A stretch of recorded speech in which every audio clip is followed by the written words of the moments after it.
Bismillahirrahmanirrahim. Assalamualaikum warahmatullahi wabarakatuh. Nama saya Antoni dengan NIM 055100909 Prodi Ilmu Pemerintahan.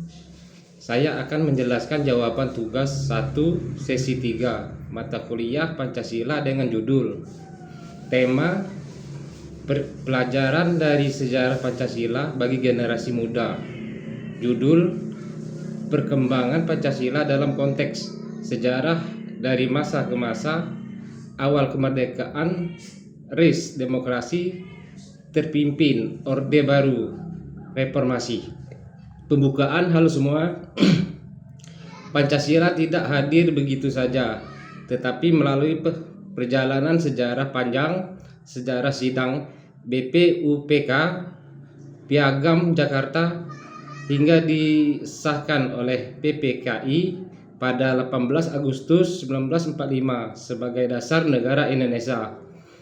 Para pendiri bangsa berjuang keras untuk menyatukan perbedaan suku, agama, dan pandangan politik demi satu cita-cita bersama Indonesia merdeka. Menjelaskan salah satu peristiwa penting sesuai pilihan fokus Anda. Salah satu peristiwa penting adalah sidang BPUPK tanggal 1 Juni 1945 ketika Insinyur Soekarno menyampaikan pidatonya tentang dasar negara yang ia sebut Pancasila. 5 prinsip yang beliau kemukakan: ketuhanan, maksudnya kemanusiaan, persatuan, kerakyatan, dan keadilan sosial menjadi fondasi berdirinya negara Republik Indonesia. Nilai-nilai ini kemudian disempurnakan dalam Piagam Jakarta 22 Juni 1945 dan disahkan oleh PPKI 18 Agustus 1945. Dalam pembukaan Undang-Undang 1945 menjadikan Pancasila sebagai dasar falsafah negara. Menjelaskan nilai Pancasila yang tercermin dari peristiwa tersebut. Nilai Pancasila yang tercermin dari peristiwa ini, nilai persatuan Indonesia sangat menonjol walaupun para pendiri hingga memiliki latar belakang yang berbeda. Mereka rela berkorban demi menjaga keutuhan bangsa. Inilah cerminan nyata sila ketiga Persatuan Indonesia, dan sila kelima, keadilan sosial bagi seluruh rakyat Indonesia yang menjadi pedoman bersama.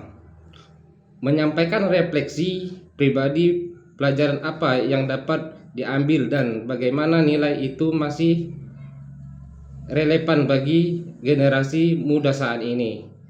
Refleksi pribadi, sebagai generasi muda kita harus meneladani semangat persatuan dan musyawarah para pendiri bangsa. Di era globalisasi dan media sosial yang penuh perbedaan pendapat, kita perlu mengamalkan nilai toleransi, gotong royong, dan cita tanah air agar tidak mudah terpecah. Seperti yang dijelaskan modul 01, Pancasila bukan hanya teori, tapi harus diwujudkan dalam tindakan nyata, dalam pergaulan, belajar, dan bekerja. Nah, itulah yang dapat kami sampaikan.